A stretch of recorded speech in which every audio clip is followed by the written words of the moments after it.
여러분 안녕하십니까. 윤석열 대통령이 오늘부터 5박 7일간의 일정으로 미국을 국빈 방문합니다. 정상회담과 미 의회 연설, 각종 경제 일정까지 촘촘하게 준비돼 있는데 어떤 성과를 얻어낼 것인지가 관심입니다. 취재기자 연결해 알아보겠습니다. 권남기 기자. 네, 정치부입니다. 네, 먼저 예정된 일정부터 정리를 해주시죠. 네, 오늘부터 30일 귀국하기까지 5박 7일 동안의 국빈 방문. 윤석열 대통령은 이 기간에 20가지 넘는 행사를 숨가쁘게 소화할 예정입니다. 오늘 성남공항으로 출국해 먼저 미국 워싱턴으로 향하는데 현지 시각 25일부터 본격적으로 일정이 시작됩니다.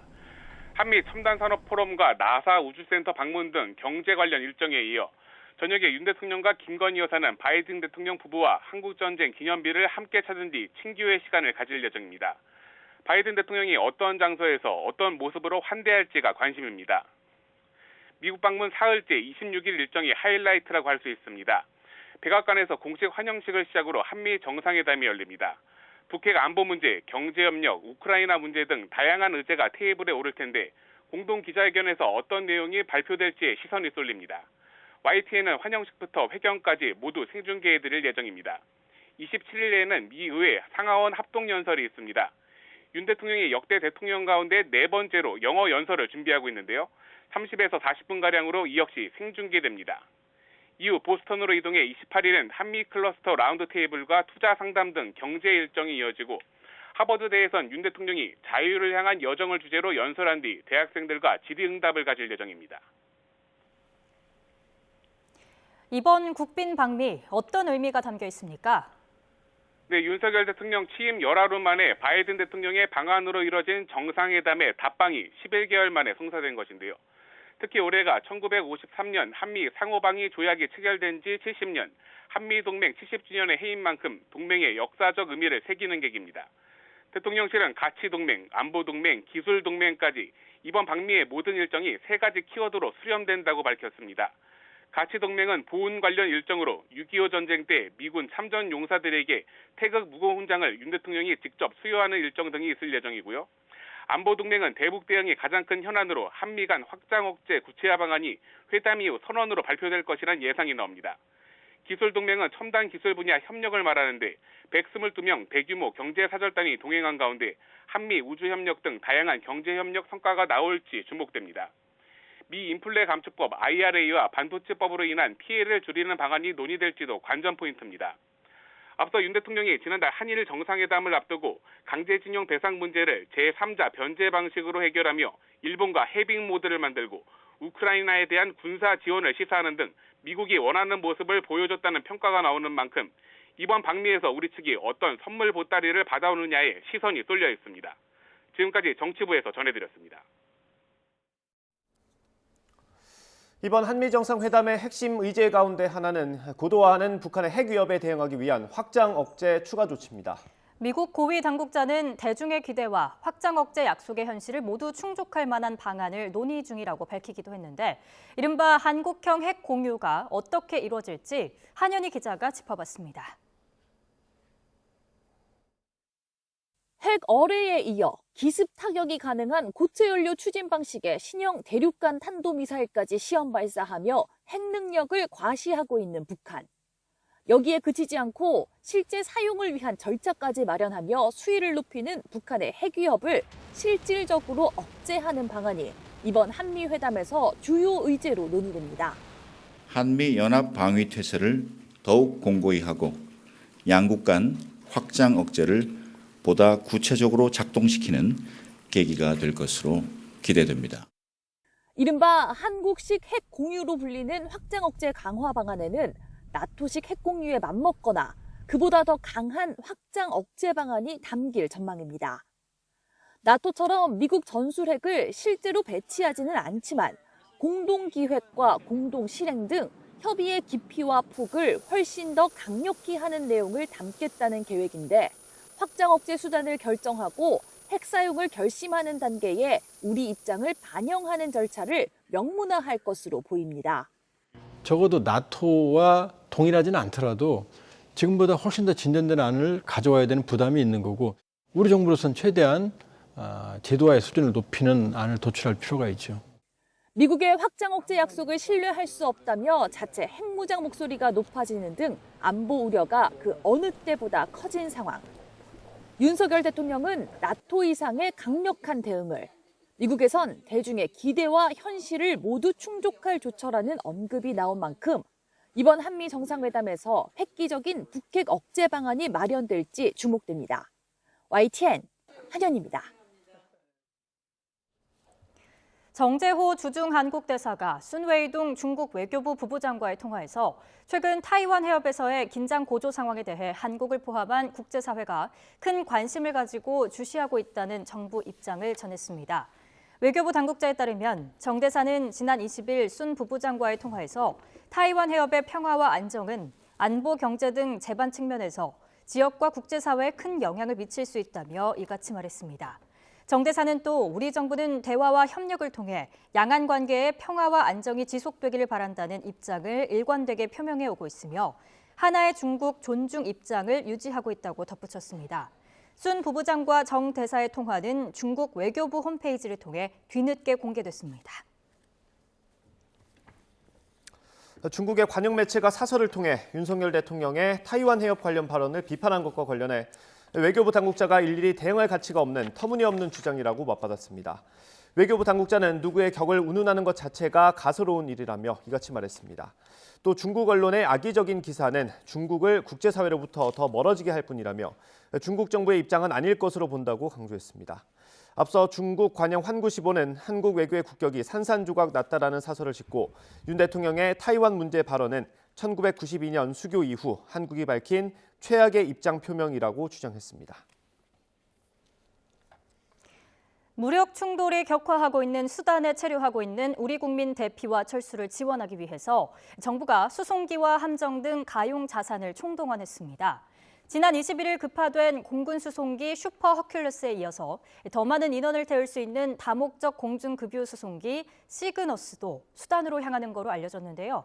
화면으로 함께 보겠습니다.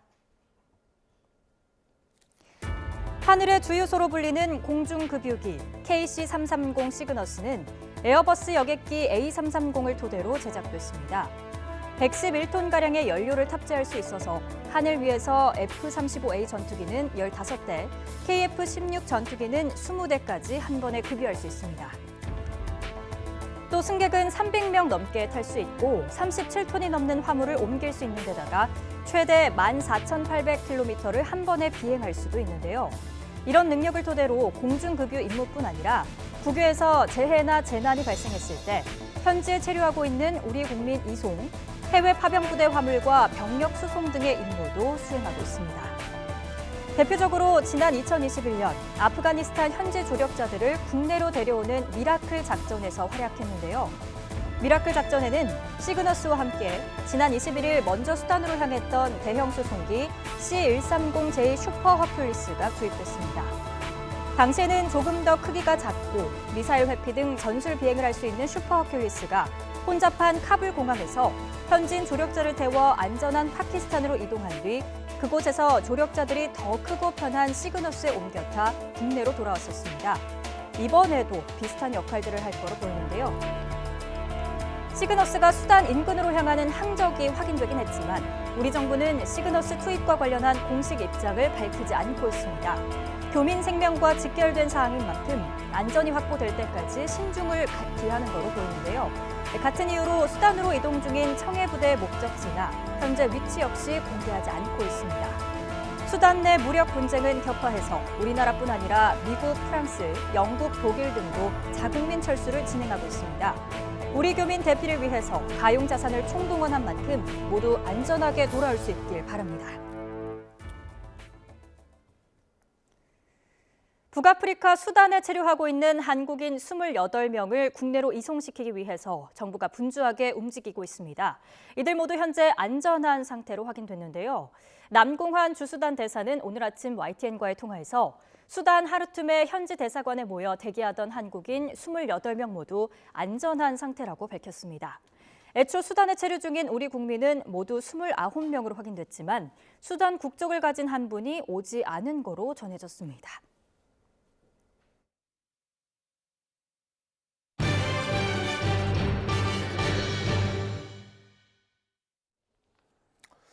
오늘부터 시중은행 전세자금 대출을 받은 전세 사기 피해자가 살던 집에 계속 사는 경우엔 저금리 대출로 갈아탈 수 있습니다. 오늘 우리은행을 시작으로 연 1.2에서 2.1% 금리로 최대 2억 4천만 원, 보증금 80% 이내 한도로 대출받을 수 있습니다. 전세 보증금은 3억 원 이하이고 전용 면적은 85제곱미터 이하, 연소득은 7천만 원 이하여야 합니다. 지금까지 전세 사기 피해자들은 다른 전셋집으로 이사할 때만 저리 전세 대출 지원을 받을 수 있었고 직장이나 학교 문제로 이사를 하지 않은 피해자는 지원 대상이 아니었습니다. 다음 달부터는 국민과 신한, 하나은행, 농협도 대환 대출 접수에 나섭니다. 정부가 특별법을 제정해서 전세 사기 피해자들이 보증금을 회수할 수 있는 방안을 마련해줘야 한다는 시민사회단체의 주장이 나왔습니다. 전세 사기 깡통전세 시민사회대책위원회는 오늘 기자회견을 열고 채권 전문기관을 통해 전세 사기 세입자들의 보증금 채권을 매입하도록 하는 공공매입 특별법 제정을 정부에 요구했습니다. 대책위는 정부가 뒤늦게나마 경매 중단과 우선 매수권 부여 방침을 밝힌 건 환영하지만 정작 피해자들이 보증금을 조금이나마 돌려받을 수 있도록 하는 방안은 마련하지 않고 있다고 비판했습니다. 더불어민주당이 자체적으로 전세 사기 피해 규모를 확인하고 대책을 마련하기 위해서 피해 고충 접수센터를 엽니다. 이재명 대표와 당 지도부는 서울 영등포구 민주당사에서 열리는 전세 사기 피해 고충 접수센터 개소 현판식에 참석합니다. 이와 함께 이 대표는 전세 사기를 당한 피해자들과 간담회를 갖고 피해 실태와 필요한 대책을 논의할 예정입니다. 검찰은 강래구 한국감사협회장을 비롯해 돈봉투 의혹 사건 핵심 인물들에 대해서 출국 금지 조치에 나섰습니다. 최대 수혜자로 지목된 송영길 전 대표가 오늘 오전 검찰에 고발되기도 했는데 검찰은 일단 기존 시간표대로 수사를 이어간다는 방침입니다. 취재기자 연결해 알아보겠습니다. 김혜린 기자. 네, 서울중앙지방검찰청입니다. 검찰 수사 상황 전해주시죠. 네, 검찰은 민주당 전당대회 돈봉투 의혹과 관련한 핵심 피의자들에 대해 출국 금지 조치한 것으로 알려졌습니다. 일단 앞서 압수수색 영장에 피의자로 적시했던 9명이 대상인 것으로 전해졌습니다. 강래구 한국감사협회장뿐만 아니라 윤관석, 이성만 의원 등 민주당 현역 의원들도 대상입니다. 검찰은 조직적인 금권 선거라는 사안의 성격상 피의자들이 증거인멸이나 말맞추기를 할 가능성이 크다고 보고 관련자 소환 조사에 속도를 낼 계획입니다. 이종배 국민의힘 서울시 의회 의원이 오늘 오전 돈봉투 의혹의 최대 수혜자로 지목된 송영길 전 대표를 검찰에 고발하면서 송 전 대표에 대한 수사 역시 불가피해진 것으로 보입니다. 송 전 대표는 조기 귀국길에 오르기에 앞서 검찰 조사를 자처하기도 했습니다. 다만 검찰 관계자는 송 전 대표를 소환한다고 해서 얻을 실익이 없다며 당장 소환 계획은 없다는 뜻을 밝혔습니다. 검찰은 애초 계획대로 돈봉투 공여자와 수수자들에 대한 수사를 먼저 마무리한 뒤 송 전 대표의 지시나 개입 여부를 최종적으로 확인하겠다는 방침입니다. 우선순위는 전당대회 당시 금품 살포를 주도한 것으로 지목된 강 회장에 대한 보강 수사가 될 것으로 보입니다.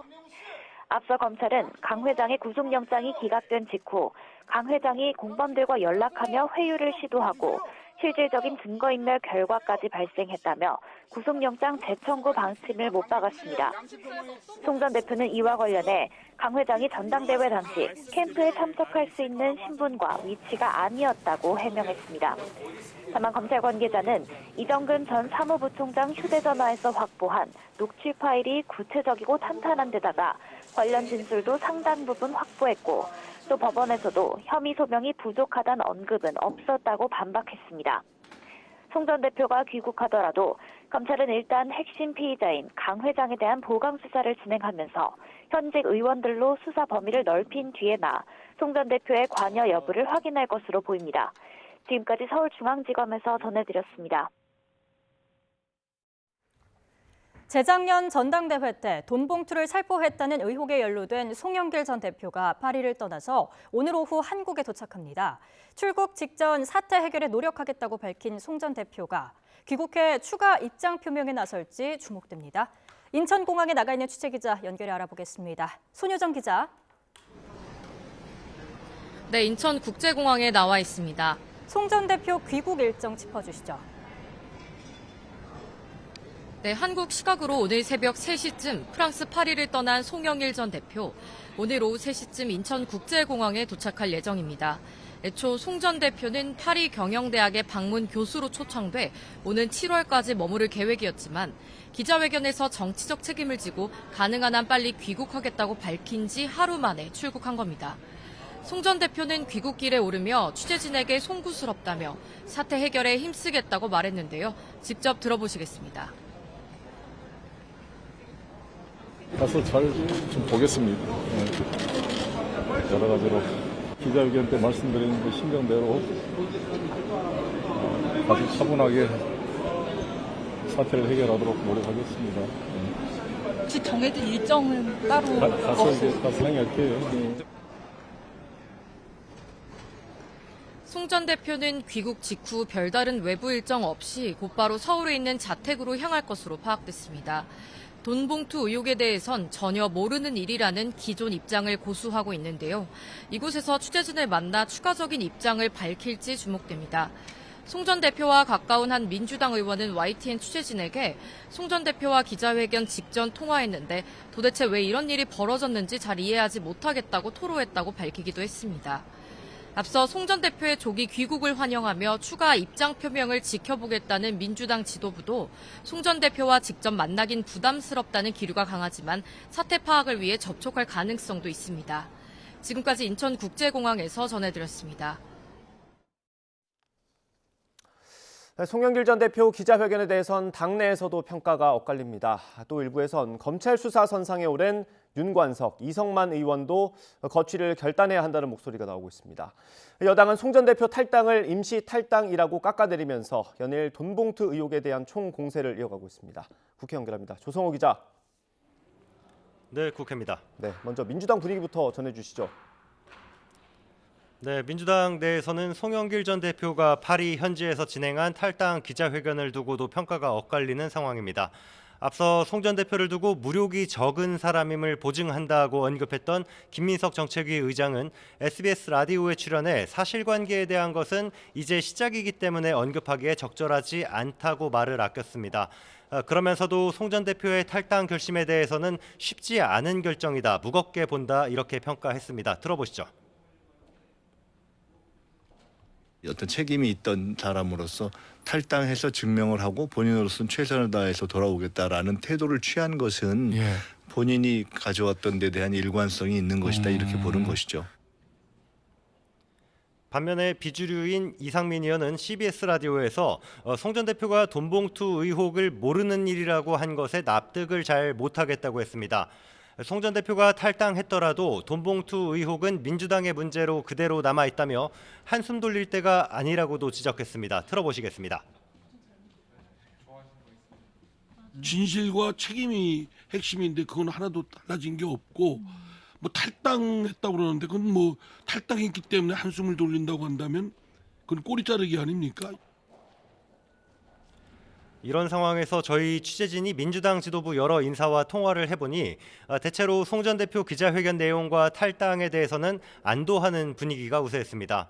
특히 당내 일부에서는 검찰 수사 선상에 올라 있는 윤관석, 이성만 의원에 대해서도 송 전 대표와 마찬가지로 탈당을 포함한 거취와 관련한 대응을 요구하는 목소리가 나오고 있는데요. 권칠승 수석대변인은 오늘 최고위원 회의를 마친 뒤 기자들과 만나 관련 논의는 없었고 사건의 실체와 내용에 대해서 기다려보는 게 맞지 않나 싶다고 신중한 입장을 드러냈습니다. 네, 국민의힘은 공세 수위를 계속해서 높이고 있다고요. 네, 연일 총공세를 퍼붓고 있습니다. 국민의힘 김기현 대표는 최고위원회의에서 송 전 대표 기자회견에 대해 핵심은 외면하고 감성에만 호소한 파리 심파극이라고 깎아내렸습니다. 민주당의 심각한 도덕 불감증을 다시 한번 확인하는 계기가 됐다고 목소리를 높였는데요. 송 전 대표의 탈당에 대해서도 이른바 검수완박법 처리 때 민영배 의원 탈당에 빗대서 이렇게 비판했습니다. 들어보시죠. 위장 탈당이 습관화된 민주당에서 송 전 대표의 임시 탈당은 책임을 지는 자세가 전혀 아닙니다. 자신으로 인해 집안에 불이 났는데 홀로 애국자라고 강변하는 송 전 대표의 모습은 오히려 민주당의 무책임한 생얼구를 그대로 보여주는 것 같습니다. 김 대표는 민주당을 향해서도 윤관석, 이성만 의원에 대한 수사를 자진 의뢰하는 것은 물론 거론된 의원들에게 진실을 밝히라고 촉구하는 가시적 조치를 반드시 취해야 할 것이라고 압박했습니다. 윤재욱 원내대표도 송 전 대표가 자신은 전혀 몰랐다고 주장하는 것은 녹취록에 비춰볼 때 손바닥으로 하늘을 가리는 것이고 국민 분노를 더 부추기고 있다고 지적했습니다. 특히 이 사건은 국회의원 한둘의 개인 일탈이 아니라 수십 명이 연루된 집단 범죄라며 한두 사람 탈당으로 해결될 게 아니라 검찰의 사법적 판단을 기다려야 한다고 강조했습니다. 송 전 대표가 귀국 이후에 어떤 입장을 밝히느냐, 그리고 향후 검찰 수사에 어떻게 대응해 나가느냐에 따라 정치권 파장은 더 커질 가능성이 제기됩니다.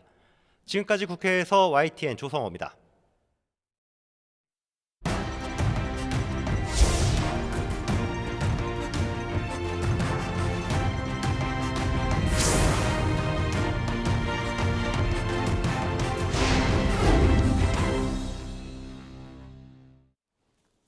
네, 정치권 이슈 짚어보겠습니다. 국민의힘 김병민 최고위원, 민주당 한민수 대변인 두 분 나오셨습니다. 어서 오십시오.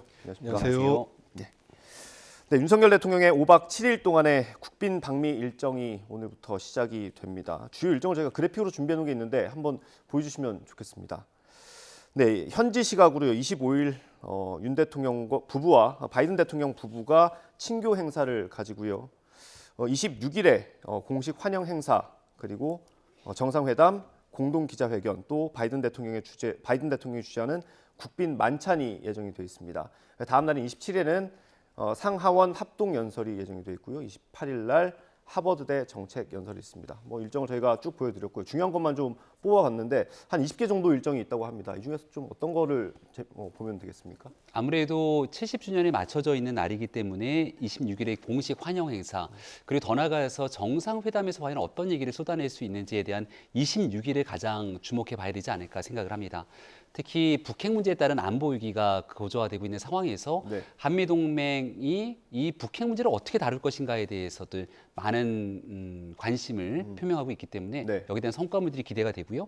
27일은 상하원 합동연설을 이제 영어로 한다 이렇게 얘기가 나와 있기 때문에 이 상하원 합동연설에서 윤석열 대통령이 하게 되는 발언들이 주목되고, 마지막에 있는 28일에 하버드 대학교 정책연설, 아마 대한민국 대통령으로는 하버드 대학교에서 이 같은 연설하는 게 처음으로 알려져 있는데 하버드 대학교에서 윤석열 대통령이 갖고 있는 이 국제사회에서의 역할과 본인이 갖고 있는 고민들, 많은 얘기들을 함께 나누고 올 것으로 예상이 되고, 긴 시간 동안 결국은 70주년의 지난날 한미동맹의 성과를 넘어서 앞으로 미래의 한미동맹을 어떻게 나가야 되는지가 핵심입니다. 그래서 미래에 관한 얘기들을 많이 좋은 성과들을 갖고 올 걸 기대합니다. 대변인님 아직 시작도 안 했으니까 너무 비판만 하지 마시고 어떤 부분을 기대하시는지. 기대를 하고 싶습니다. 근데 일단 일정이 다른 대통령 가도 저 정도 일정 소화하니까요. 하는데 저는 뭐니 해도 한미 정상회담이고 한미 정상들이 내놓을 기자회견 내용, 공동 선언문이 될지 합의문이 될지, 저는 거기에 우리 국민 모두가 우리 기업들뿐만이고 초점을 맞추고 있다 생각하는데요. 저는 일단은 기본적으로 우리 국익 중심의 이번에 대통령께서 이번만은 정말 이번만큼은 국익 중심의 실용주의, 우리 국익을 지키는 외교를 꼭 해달라. 정말로 간절하게 민주당 대변인이 아니고요, 대한민국 국민의 한 사람으로서 지난달처럼 정말 선의에만 기대는 한일 정상회담, 정말 많은 국민들이 제2의 한일 정상회담 나올 거가 걱정하시잖아요. 그럼 걱정하는 게 너무 많아요. 많은데 대통령께서 이번에는 그런 걱정을 우리 국민들이 대통령 걱정하는 일을 이번 한미 정상회담에서는 우려를 완전히 씻어버리시고, 정말 대통령이 영업사원 1호라고 하셨는데 우리 기업들 국익도 이익도 지켜주시고 말씀 좀 신중하게 하셔가지고 저번에처럼 이렇게 바이든 날리면 그런 서로 안 나오게 정말 신중하게 해주셨으면 좋겠습니다. 조금 우려를 섞어주셨는데 정치권에서는 이런 목소리가 나오고 있습니다. 오늘 아침에 여야 대표들의 목소리를 저희가 영상으로 묶어봤습니다. 준비되면 한번 보고 대담을 이어갔으면 좋겠습니다. 한국 대통령으로서는 지난 2011년 이명박 전 대통령 이후 12년 만의 국빈 방문입니다. 윤석열 대통령의 이번 방미는 지난 70년간 축적된 한미 동맹의 성과를 축하하고 미래 동맹의 청사진과 발전 방향에 대해 심도 있게 논의하는 자리가 될 것입니다. 날로 높아지는 북핵 위협과 공급망 위기에 맞서 양국 동맹을 획기적으로 업그레이드하는 계기가 될 것입니다. 북한 눈치를 보며 미국과 중국 사이를 오락가락했던 문재인 정부의 한미동맹과는 차원이 다른 신뢰로 한미동맹을 다지게 될 것입니다. 대통령의 방미 일정이 시작됐습니다. 친구가 아니면 적이라는 이분법으로 외교전에 나서서는 안 됩니다. 국익이 우선이어야 합니다.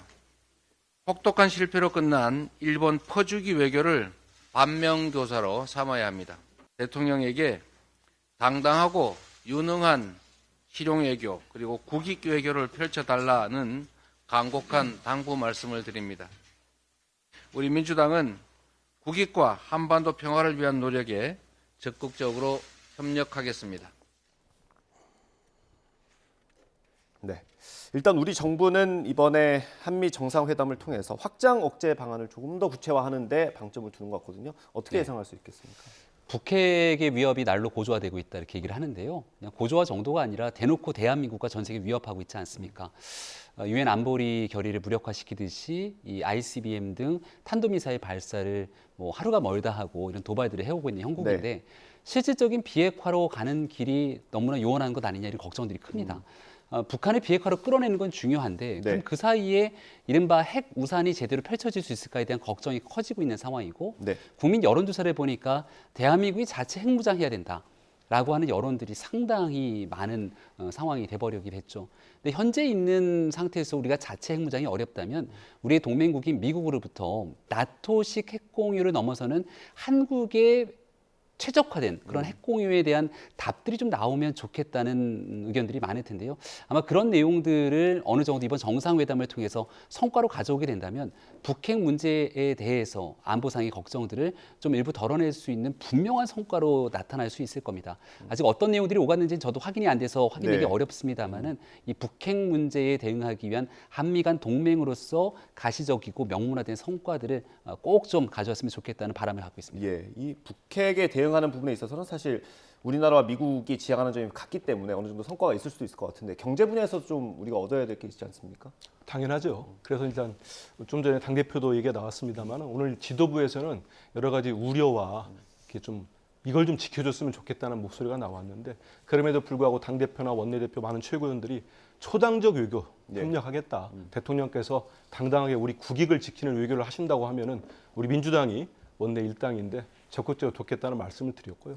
그런 측면에서 한 3가지 정도로 말씀드릴 수 있을 것 같습니다. 좀 전에 우리 앵커 말씀하신 대로 우리 기업인들이나 거기에 해당되는 국민들이 한두 명이겠습니까? 그 수많은 국민들께서 바라보시는 게 이번에 반도체법, 그다음에 인플레 감축법. 여기에서 우리가 지금까지 보도되고 미국이 발표한 내용을 보면은 우리 기업들이 상당히 배제되거나 차별이라고 할까요? 이런 부분들이 많아요. 대통령께서 정말 12년 만에 국빈 방문이라고 이렇게 말씀을 많이 하시고 의미를 두시니까 거기에 걸맞는 성과를 꼭 거두셨으면 좋겠어요. 저번 일본처럼 물잔 반찬 채웠으니까 나머지 채워달라고 하는데 일본은 지금 채우는 게 아니고 물잔을 엎어버렸어요. 독도 영유권, 후쿠시마 오염수, 야스쿠니 신사 참패까지. 그래서 이번에는 대통령이 잘 지켜주시고 또 하나는 지금 도청 의혹 파문 심각하지 않습니까? 여기에 대해서 우리 아마 대통령이나 정부가 대응을 제대로 저제사로 했다는 것 때문에 여론조사상 나오는 것 같아요. 지지율이 떨어지고. 여기에 대해서 대통령께서 정말 공식적인 좀 사과를 요구하고 재발 방지책을 얻으시면 좋겠다. 그리고 끝으로 하나만 간단히 말씀드리면 그 우크라이나 관련해가지고 무기 지원 이 부분은 절대 합의하시면 안 된다. 앞으로 얘기 나누겠습니다만 이건 정말 절대 합의하면 안 됩니다. 잘못하면은 우리 국민들, 우리 기업들 지금도 어려운데 가뜩이나 어려운데 더 살기 힘들어질 수 있습니다.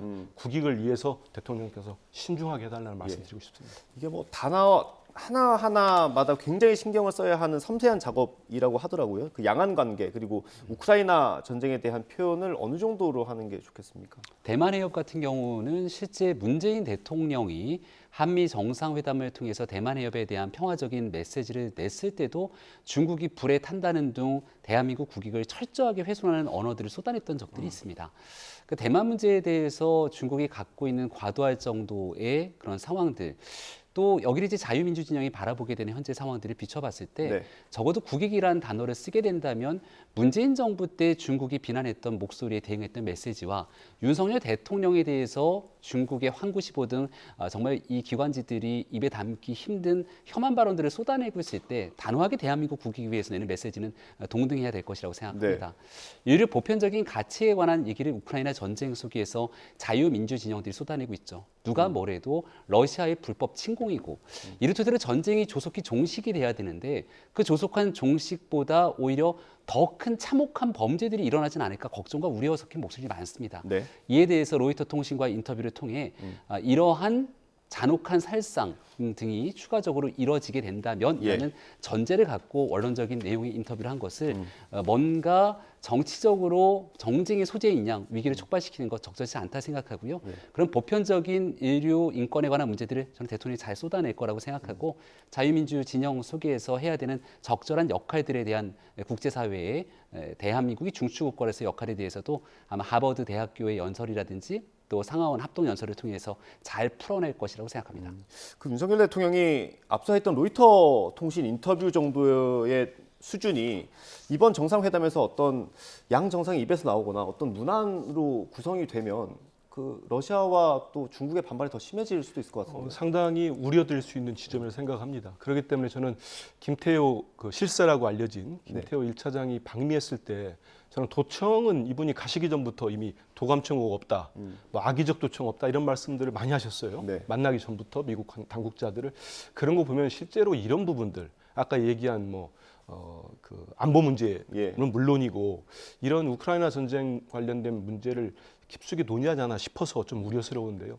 대통령께서 말씀하신 내용들을 저거는 일반 학자들이 해도 되게 논란이 될 수 있습니다. 우리 외교 관련된 학자들이.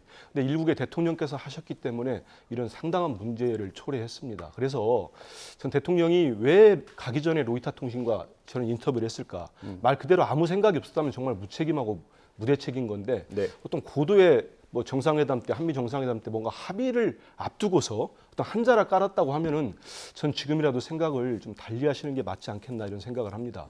문재인 대통령 때는 그 대만 양안 문제는 평화와 안정이라는 표현을 썼지요. 대만 해협이라고 했죠. 대만 해협이라고 썼고요. 근데 이번에 대통령은 그와 관계없는 완전히 더 훨씬 지금까지 우리나라 역대 대통령이 이렇게 표현한 적이 없다고 하는 무력에 대한 현상 변경을 반대한다. 이건 미국의 시각이지 않습니까? 그리고 우크라이나 전쟁 우리의 수십 년간의 원칙이 있었어요. 우리는 분쟁 지역, 전쟁 지역에 대해서는 살상 무기는 지원하지 않는다. 만약 이 원칙이 없었다 보면은 지금 역대 정부가 모두 휩쓸려 갔을 겁니다. 그리고 이 말씀 하나 드리고 싶어요. 지금 러시아와 중국은 우리가 수교한 지가 30년이 좀 넘어가고 있습니다. 이 수교를 뚫어낸 대통령이 이른바 보수 정권의 노태우 대통령입니다. 그것 때문에 전 노태우 대통령이 그래도 업적으로서 평가를 받는다고 생각합니다. 그 이후에 우리의 지평이 얼마나 넓어졌습니까? 경제 지평이 넓어지고 안보 관련된 것도 지렛대가 많이 생겼습니다. 근데 지금 같은 보수 정부인 윤석열 대통령이 왜 이런 발언을 해가지고 러시아, 중국으로부터 한번 보십시오. 우리 주변 사강으로부터 거의 동네북이 돼버렸습니다. 우리 안보는 국익은 우리 국민의 생명과 안전, 우리 기업의 생계를 지켜주는 겁니다. 국가는. 그러려면 대통령께서 한미동맹 정말 중요합니다. 그 동맹을 유지하면서 역대 정부가 보수, 진보 다 떠나서 동맹은 유지하되 우리 국익을 최대한 높이기 위해서 경제적 협력을 이끌어냈습니다. 러시아에만 지금 우리 16만 명의 교민이 살고 있고 기업이 160개입니다. 그럼 만약에 우크라이나 살상무기 지원하겠다는 합의가 나왔을 때 러시아 가만히 있겠습니까? 그럼 우리 기업들하고 우리 교민 16만 명의 생산은 안전은 누가 책임질 겁니까? 대통령이 책임지지 않으시면. 이런 말씀 꼭 드리고 싶습니다. 알겠습니다. 발언기 드리기 전에 저희가 지지율 그래픽 하나 보고 가도 될까요? 네, 오늘 나온 지지율 그래픽 준비되어 있습니다. 네, 리얼미터가 조사한 결과입니다. 긍정평가가 32.6%로 1%포인트가 떨어졌고요. 부정평가가 64.7%로 1.3%포인트가 올랐습니다. 긍정은 내리고 부정은 올랐습니다. 통상 외교 일정을 하고 오면 이제 대통령 지지율이 조금 올라간다고 하는데 어느 정도 기대를 하시는지랑 또 반박할 내용 있으시면 일주일 정도에 달하는 한미 정상회담 뉴스가 아마 이번 주는 전체 국민들께 고스란히 전달될 거라고 생각합니다. 네. 경제적으로 이득을 극대화시키기 위해서 122명의 기업인들이 함께 이번 방미일정에 나섰고요. 갖고 있는 글로벌 네트워크를 총동원해서 우리 기업과 경제적인 이익을 극대화하기 노력들 아마 게을리하지 않을 겁니다. 북핵 문제에 대한 안보적인 성과 반드시 갖고 올 거라 생각하는데 네. 저는 민주당의 대응이 다소 아쉬운 것이 잘한 부분들과 잘못된 내용들에 대한 적절하고도 객관적인 현상에 대한 분석이 있어야 되는데요. 북한이 하고 있는 과도할 정도의 이 위협적인 조치들, 특히 유엔 안보리 결의를 위반한 탄도미사일 발사가 있을 때 네. 여기에 대해서는 유엔 안보리가 똘똘 뭉쳐서 잘못된 일을 단호하게 대응해야 됩니다. 그게 대한민국 국익을 지키는 일이겠죠. 이러한 일이 있을 때 가장 강력하게 반대의 진영에서 손을 들고 북한 편을 든 게 어느 나라냐면 유엔 안보리 국가 중에 중국과 러시아입니다. 네. 중국과 러시아의 반대 때문에 그러한 유엔 안보리 결의를 위반함에도 불구하고 제대로 된 제재 조치, 결의안 통과조차 못하고 있는 게 현실입니다. 이런 일들에 민주당이 대한민국 국익과 안보를 얘기해서 중국과 러시아에 대한 비판의 목소리 한번 내본 적이 있습니까? 이 우크라이나 전쟁에 관련돼서 대한민국 안보를 해치겠다는 것이 아니라 대한민국이 과거 6.25 전쟁에 참혹했던 현장에서 이런 유엔 국가들과 자유민주 진영으로부터의 도움이 있었기 때문에 한강의 기적과 현재의 삶이 있다는 것에 대해서 부인할 수 있는 사람은 없을 겁니다. 네. 원론적인 의미 또 인권과 보편적인 자유에 대한 가치 차원에서 러시아에 대한 각종 국제사회의 비난들이 쏟아지고 있는데 꼭 러시아의 편을 드는 듯한 발언으로 대한민국 외교 안보까지 정쟁의 길에 쏟아내서야 되겠는가라고 하는 반론을 드리지 않을 수가 없고요. 지금 있게 되는 미국과의 동맹 관계로 북한 문제 위협에는 단호하게 대응하지만 또 중국과 러시아와 함께 취해야 되는 앞으로의 외교적 조치들 당연히 해나갈 겁니다. 네. 하지만 그 원론적이고 보편적인 가치를 위반하는 일에 눈 감지 않는다라고 하는 그 기본적인 일까지도 정쟁의 소재로 끄집어내서는 안 된다고 단호히 말씀드립니다. 알겠습니다. 한일 정상회담이 26일입니다. 현지 시각으로 26일 예정이 돼 있고요. 그 이후에 저희가 또 한번 평가해보는 자리가 있을 것 같고요. 다음 주제로 넘어가 보겠습니다. 이거는 조금 말씀을 드리는 게 좋을 것 같아요. 어떤 거? 왜냐하면 마지막으로 짧게 짧게 왜냐하면 중국의 우리 대통령에 대한 과도한 비판에 대해서 우리가 논평으로 비판을 했습니다. 러시아의 우크라이나 침공은 분명히 국제법상 잘못된 범죄다, 네. 전쟁이다 강력히 비판했습니다. 북한이 미사일을 쏠 때마다 저도 논평을 숱하게 냈어요. 당대표도 비판했고 평화대책 안전회의를 열어가지고 우리가 북한을 강도롭게 비판했습니다. 저는 매사가 이런 식이면은 우리 김철가 하면 속내는 다라고 생각하는데 매사가 이런 식으로 자기들이 일을 저질러 놓고 민주당을 비판하기 시작하면 정말 자기들을 지지하는 한 30% 말고 일반 합리적 보수층이라도 이거 동의하겠습니까? 일은 한일 정상회담도 굴욕적으로 본인들이 해놓고 반일 선동한다고 우리를 공격해요. 지금 이 도청옥도 터지고 이렇게 말도 못하고 있는데 이번에도 반미 선동한다고 우리를 공격해요. 많은 국민들께서 이거 판단하실 거라고 봅니다. 그래서 이렇게 가져가 가지고는 지금의 여당이나 대통령실이 많은 국민들의 지지를 얻기가 쉽지 않으니 이거를 잘못해서 문제가 불거지면 야당 탓하지 마시고 문제가 불거지지 않게 처음부터 잘 해달라는 말씀을 꼭 드리겠습니다. 그래서 정말 철저하게 이번에 대통령께서 철저하게 국익 중심의 외교를 펼치셔가지고 정말 많은 보따리 가져오시기 바랍니다. 그러시면은 그렇게 가져오시면 제가 박수 쳐드리겠습니다. 알겠습니다. 말씀하셨으니까 대응을 해야겠죠. 예. 이렇게 하다 보면 저희가 끝이 없는데 마지막으로 말씀하신 균형을 맞춰야 되지 않습니까? 반미 선동이란 말을 어디에도 꺼낸 적이 없다라고 다시 한번 말씀을 드리고요. 아니 제 말 어디에 반미 선동이란 말이 있었습니까? 우리 김 의원님이 얘기한 게 아니고 국민의힘에서 이야기를 국민의힘에서 얘기한 얘기입니다. 반미 선동을 통해서 민주당이 무언가에 대한 정책 이득을 얻으려고 논평까지 내셨어요. 한다라고 하고 본인 스스로 말씀을 주셨다면 그동안 있었던 대한민국 외교의 지평을 넓히고 또 외교에 대한 얘기를 하는 과정 속에서 정치적인 공세장으로 끌어들였던 목소리에 대한 비난일 겁니다. 다시금 말씀드립니다만 중국의 환구시보를 비롯해서 중국의 대변인까지 나서서 대한민국 대통령을 맹비난하는 목소리들을 내고 있는데 이럴 때 대한민국 국내 정치권이 한 목소리로 중국에 관한 문제를 삼기보다 오히려 모든 원인이 대한민국 대통령이 있는 것처럼 이야기를 꺼내게 된다면 이러한 일들이 전통적인 이 친중 사대주의라고 하는 비판 받을 수밖에 없다고 생각하기 때문에 구태여 이런 일로 외교적인 일들을 정쟁의 요소로 끌어낼 이유는 없다고 다시 한번 말씀드립니다. 네, 알겠습니다. 정상회담 결과 나오면 다시 한번 얘기 나누시죠. 그때 시원하게 그런 기회가 있을 겁니다. 주제를 바꿔서 민주당 얘기해 보겠습니다. 송영길 전 대표가 그제 밤 프랑스 파리 현지에서 기자회견을 했고 곧장 비행기를 타고 이제 오늘 오후에 우리나라 인천공항에 도착할 예정입니다. 3시쯤 들어올 예정인데 일단 기자회견 내용 어떻게 보셨는지 먼저 여쭤보겠습니다. 토요일 밤에 저는 그 유튜브를 통해서 생중계를 봤는데요. 송영길 전 대표 좀 너무 뻔뻔하다라는 생각이 들었습니다.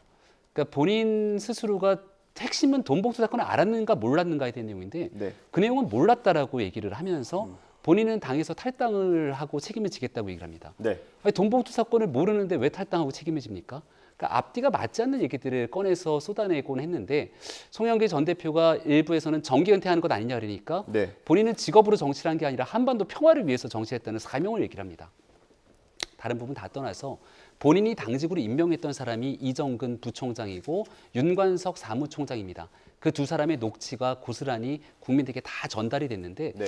이런 내용들에서 본인은 몰랐다라고 얘기를 하고 꼬리를 끊어내는 듯한 모습들이 국민께 설득력이 썩 떨어질 것 같다는 생각이 들고요. 네. 그렇기 때문에 민주당 내에서조차 169면 전수조사하자 송영길 전 대표 저런 방식으로 해서는 안 된다라고 하는 비난의 목소리가 당내에서부터 나온다 이렇게 생각합니다. 저희 취재 기자들이 취재하기로는 아마 지도부는 좀 안도하는 분위기다. 이렇게 보고 있는 것 같더라고요. 어떻습니까, 실제로? 전 지도부에서 회의도 하고 네. 비공개 회의까지 하는데 그런 건 아닙니다. 절대 그렇지 않고요. 다시 한번 정말 이런 일이 옛날에 한나라당이 벌어졌을 때하고 벌써 한 10년 넘었지 않습니까? 예. 그 당시 돈봉투 사건으로 박기태 전 예. 국회의장이 이제 정계 은퇴까지 했나요? 10년이 넘어가지고 우리 민주당에서 이런 의혹이 불거졌다는 거에 대해서는 저는 뭐 입이 10개라도 변명의 여지가 없습니다. 국민들께 잘못됐다고 생각하고요. 이재명 대표가 대국민 사과로 고개를 숙였듯이 국민들께 죄송합니다. 이런 부분인데 저는 송영길 대표는 이제 이재명 대표도 그렇고 당 지도부가 네. 조기 귀국을 해달라 이런 요청을 했습니다.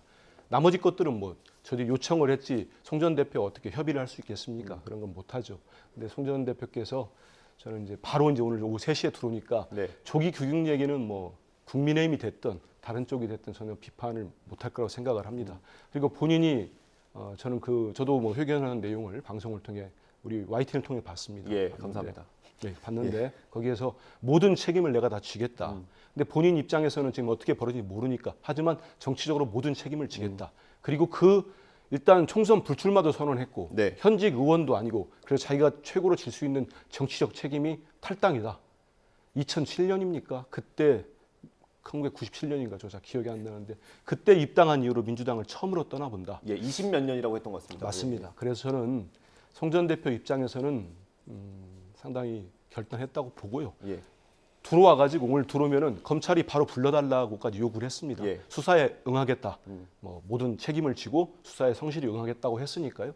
들어온 다음에 검찰이 필요한 절차에 따라서 예. 수사하면 저 정도 얘기하고 모든 걸 중단하고 들어왔으니까 우리 국민들께서도 한번 판단을 해주실 거라고 보고요. 일단은 예. 책임지겠다는 모습은 보였다고 생각을 합니다. 예. 그런데 당내에서는 계속해서 예. 좀 진상 조사를 해야 되는 거 아니냐 이런 목소리가 나오고 있습니다. 그리고 지금 이성만 의원이나 윤관석 의원 같은 경우는 녹취가 나왔는데도 초기에 입장 발표한 것 말고는 추가로 입장을 내지 않고 있지 않습니까? 그 부분은 어떻게 대응하실 생각이세요? 일단은 여러 가지 당내에서 뭐 이렇게 다 조사해 보자는 얘기도 있고 찌라시 이른바 예. 찌라시죠. 뭐 이렇게 명단에 들은 의원들이 본인은 아닌 게 확실한 것 같습니다. 네. 그러다 보니까 경찰의 사이버 수사대에 바로 이제 고발한 분들. 세 분은 고발을 했고 한 분은 SNS에 올리셨죠. 예, 그렇습니다. 그래서 숫자가 다 세셨군요. 예, 기사를 저는 열심히 많다는 보고 얘기만 있습니다. 들었습니다. 많다는 얘기 들었는데 예. 그런 모습을 하면서 이제 본인이 결백하다는 입장하면서 이제 다른 입장들을 많이 냅니다. 저는 169분의 국회의원들이 계시기 때문에 헌법기관들인데 다양한 의견들이 나올 수 있다고 보고요. 다만 이런 말씀을 드리겠습니다. 일단 당대표가 지난주에 대국민 사과를 신속하게 하면서 네. 송영길 전 대표의 조기국을 요구했다. 그리고 나머지 사안들이 몇 개 있습니다. 일단 검찰이 정치적 고리 없이 신속하고 공정하게 수사를 해달라. 네. 여기에 따른 응당한 책임과 조치를 하겠다. 끝으로 재발 방지책을 만들겠다고 했거든요.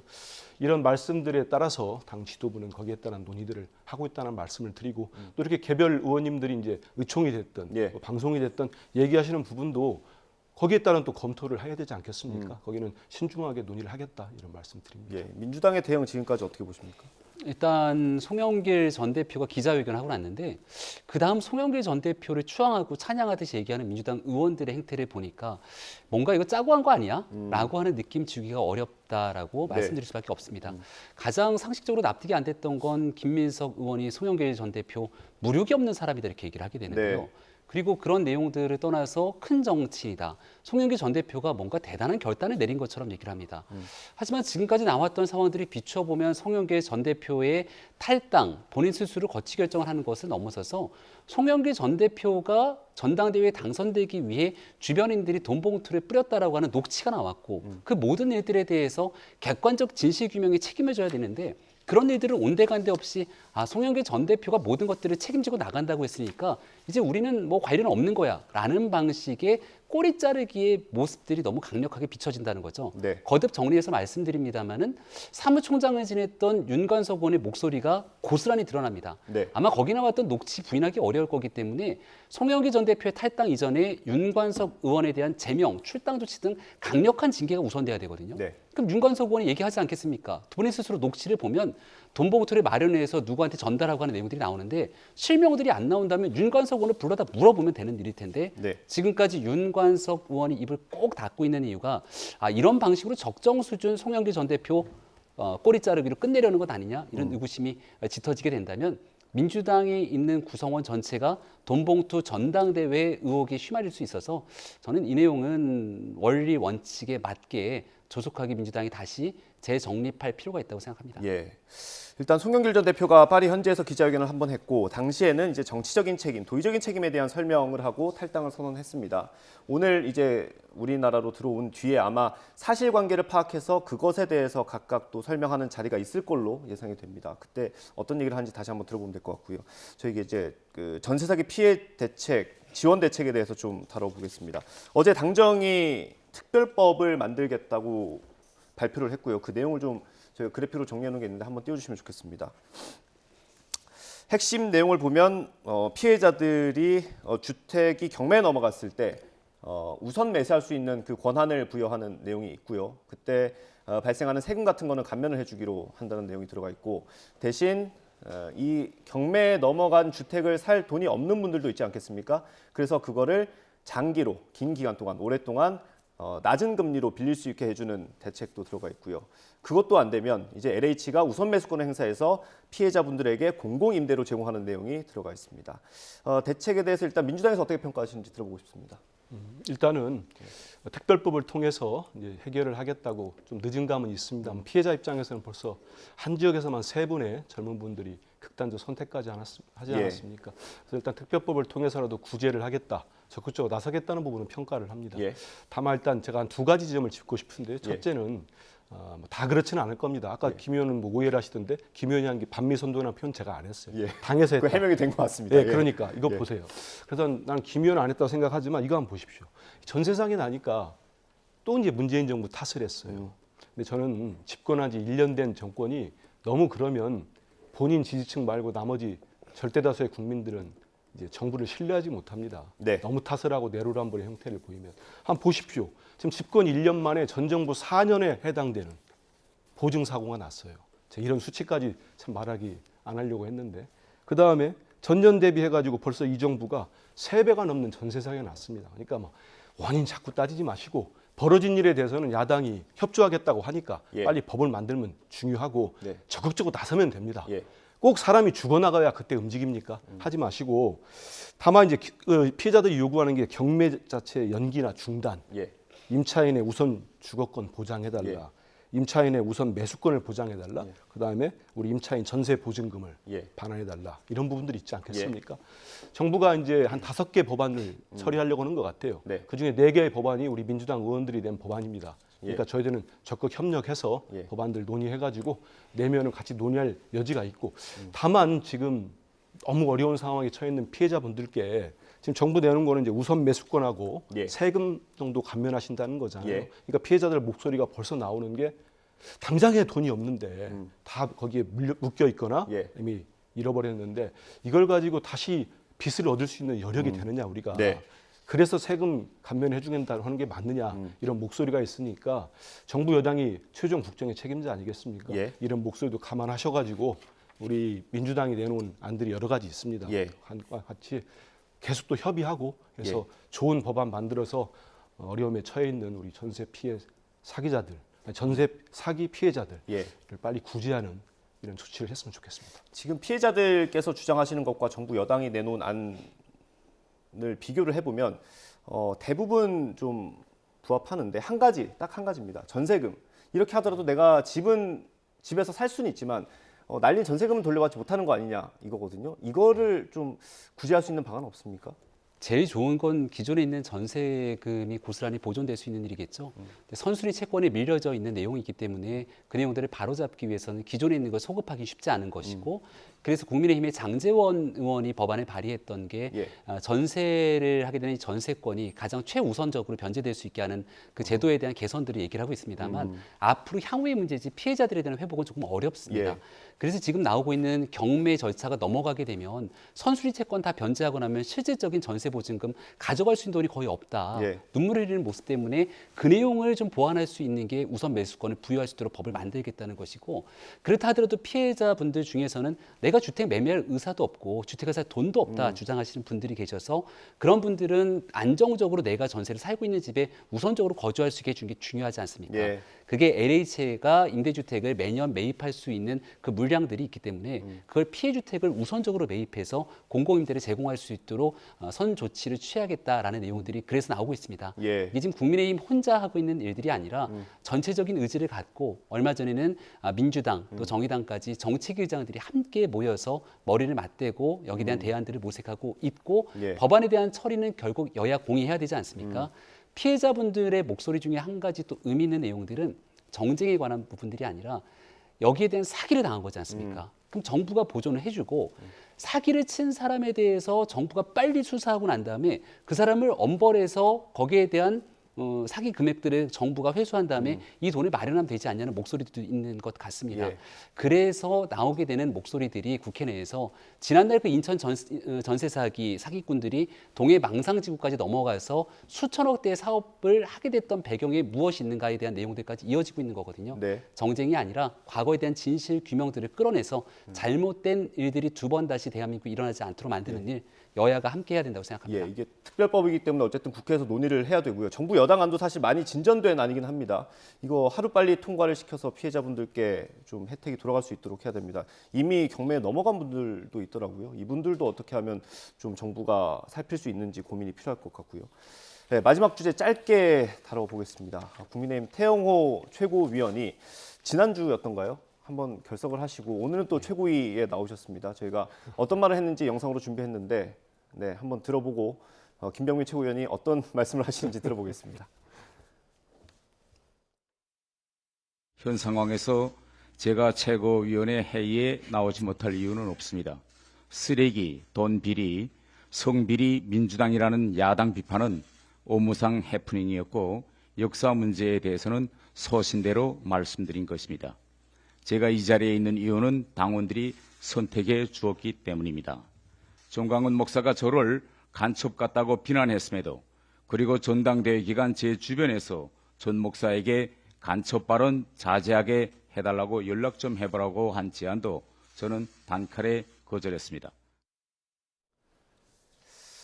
네, 시간이 저희가 좀 부족해서 두 분께 다 발언 기회를 드리긴 어려울 수도 있을 것 같습니다. 양해 좀 부탁드리고요. 김병민 최고위원 야당이 좀 지적을 해줘야 되는 거예요. 일단 여당 얘기를 먼저 들어보겠습니다. 두 가지인 것 같습니다. 일단 본인의 했던 발언, 4.3 제주 4.3 관련 발언 그리고 김구 선생에 대한 발언에 대해서 다시 한번 자기 소신을 밝힌 거고 그 뒷부분에 나오는 게 정광훈 목사에게 연락해보라고 주변에 어떤 조언이 있었지만 자기는 하지 않았다. 이거는 사실 김기현 대표를 겨냥한 거라는 해석도 있거든요.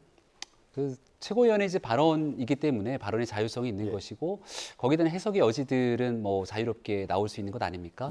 다만 좀 아쉬운 것은 오늘은 한미 정상회담을 위해서 윤석열 대통령이 이제 출국을 하는 날이기 때문에 이번 주에 한미 정상을 위해서 최고위원회는 사실상 단결해서 뭔가 국익을 중심으로 한 성과를 내오기 위한 좋은 이슈들을 끄집어내는 게 정무적인 판단이 우선일 겁니다.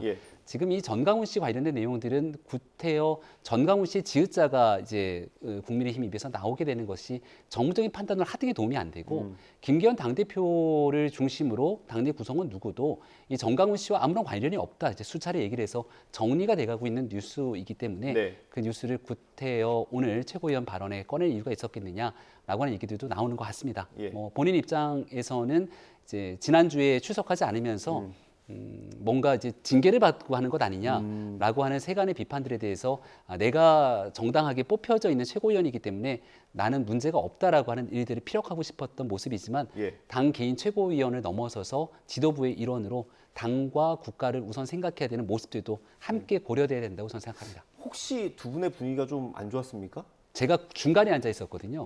양쪽으로 보실 수 김기현 대표. 있겠네요. 근데 저희 발언할 때는 이렇게 앞을 보고 발언하고 하기 때문에 뭐 구태여 분위기가 어색하거나 하진 않았습니다. 한 20초 들 수 있을 것 같습니다. 자꾸 끌어가지고 시간을 줄입니다. 저는 당직 당대표도 책임지겠다고 하는데 저런 최고위원들 계속 두고 국민의힘 제대로 여당 노릇 하겠습니까? 아니 무슨 잘못하고 나면 왜 최고위원들을 빠지고 김재현 최고는 아직도 나오질 않고 있어요. 전혀 책임감이라고는 이런 일만큼도 못 보고 있는데 저런 인식과 그리고 자기 당대표를 또 나와가지고 공격하는 저런 최고위원 또다시 자기 입장 얘기하면서 정강원 목사 얘기하면서 저런 분들 윤리위원직 마련된다고 하는데 강력하게 징계 안 하면 다른 당입니다만은 국민들 마음 계속 떠날 겁니다. 알겠습니다. 오늘 두 분 말씀 여기까지 듣겠습니다. 국민의힘 김병민 최고위원, 한민수 더불어민주당 대변인이었습니다. 감사합니다. 감사합니다.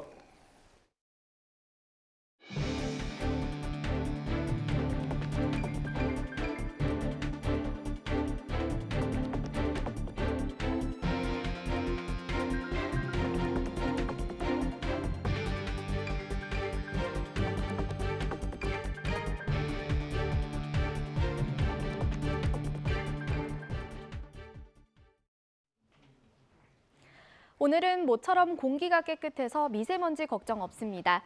낮이 되니 봄 햇살이 내리쬐면서 날도 따뜻한데요. 오늘 서울의 한낮 기온은 22도로 어제와 비슷하겠고 예년 기온을 3도가량 웃돌겠습니다. 다만 일교차는 여전히 크게 벌어지니까요. 외출하실 때는 겉옷을 잘 챙겨주시기 바랍니다. 오늘 대체로 구름만 많은 날씨를 보이고 있습니다. 다만 영동에는 낮까지, 전남 남해안과 제주도에는 오후까지 비가 조금 내리겠습니다. 내륙은 대기가 무척 건조합니다. 현재 중서부와 전북, 경남에는 건조주의보가 내려져 있습니다. 바람도 약간 강하게 부는 만큼 화재 예방에 신경 써주시기 바랍니다. 오늘 낮 기온은 어제와 비슷하겠습니다. 서울 22도, 대전 20도, 광주 19도가 예상됩니다. 내일은 곳곳에 봄비 소식이 있는데요. 새벽에 제주도에서 비가 시작돼 강원과 충청 이남으로 비가 확대되겠습니다. 서울 등 수도권에는 빗방울 정도만 떨어지겠습니다. 비가 내리며 날도 반짝 쌀쌀해질 전망입니다. 날씨였습니다. 이어서 뉴스 앤 이슈 2부가 방송됩니다. 저희는 잠시 뒤에 돌아오겠습니다.